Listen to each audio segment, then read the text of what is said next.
Good Saturday morning, everybody. It's Trevor Thompson, the self-appointed Looney Tunes critic, and I'm here with my good buddy Sean McBee, and we are watching a cartoon that is called Nasty Quacks. I was waiting for the title card because I forgot which one it was. This is Frank Tashlin, but he's not credited because he actually left before the cartoon was finished.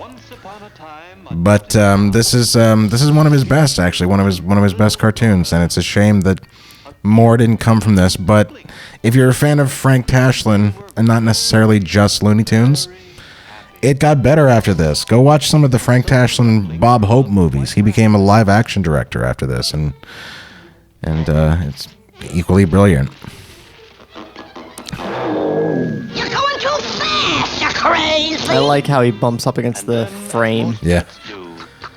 And this is, as was the case at Warner's,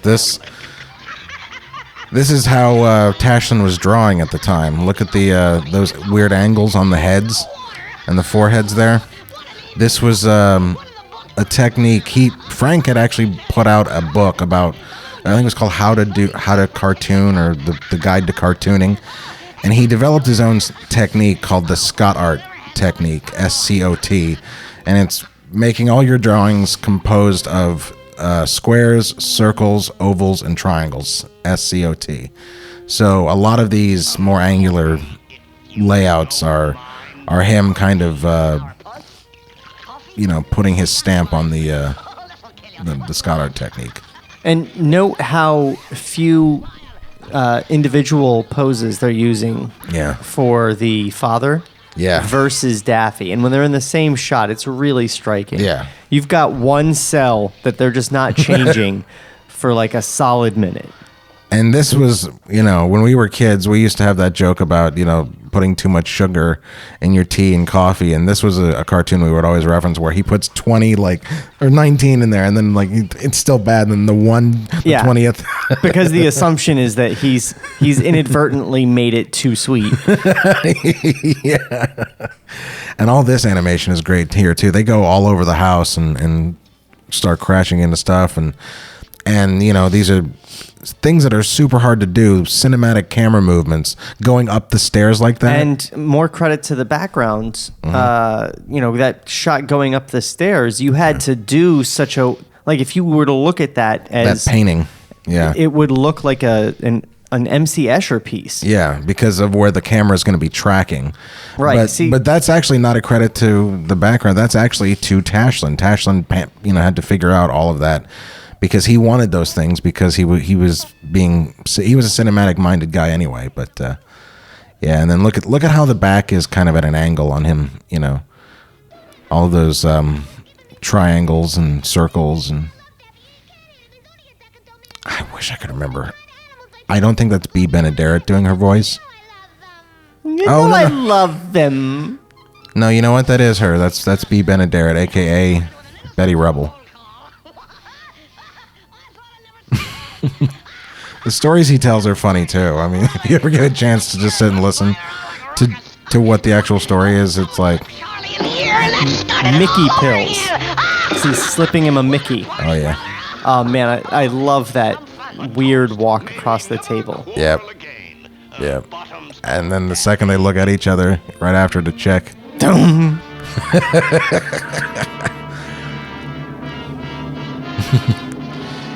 So hard to do that dry brush effect of the smoke there. Again, amazing detail. That's why sometimes they had an actual effects animator. Yep. That may have been his name. I don't remember. This may have been Harry Love. That's his name. That little girl looks like a pig. Way to fat shame a non-existent little girl. No, it was her nose. Oh, okay. She's got a weird face. Yeah, Daffy never looked like this in any other cartoon. I mean, Tashlin kind of did the Scott Art technique a little bit in other earlier cartoons, but Daffy looks so angular and interesting that, the only time I ever see him look like this is when Izzy Ellis animates him in the Clampett cartoons, but that's not... And Izzy Ellis is an animator on this cartoon. Yes, so his stuff's not going to stand out as much as it does in the Clampett stuff, because Clampett was a straight-ahead director rather than a layout director. That's a closet. Here comes this joke. I love this joke. You forgot something? I'll say I did. I forgot. The government doesn't want us to do any non-essential traveling. And then look at that pose. Yeah. Look what I've got, Agnes. Anyway, we're getting caught up into. Yeah, you're right. She does. She has pig nose. Yeah. Oh my God. Yeah, she really does have like a piggy nose. And that's the ultimate. That's the ultimate sign of just everything's cool. I'm in my own element.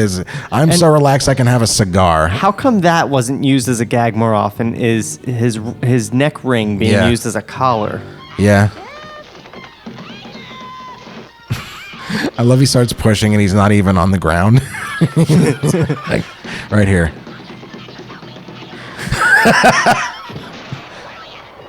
That gal dangled. I'll get him if it's the last thing I do. Oh my God. And there was a gag used in Roger Rabbit. Yeah. The duck bill through through the thing. And now it's a completely different cartoon. Oh, I just remembered how this cartoon ends. It's a twist Oh, that's ending. right. Yeah. It's an M. Night Shyamalan twist ending, folks. What happens? Oh, snap. Can't kill him. If you can't kill him, multiply with them.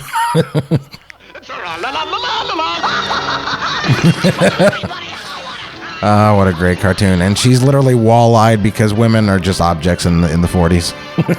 Yes, in the 40s. Yeah. All right, guys.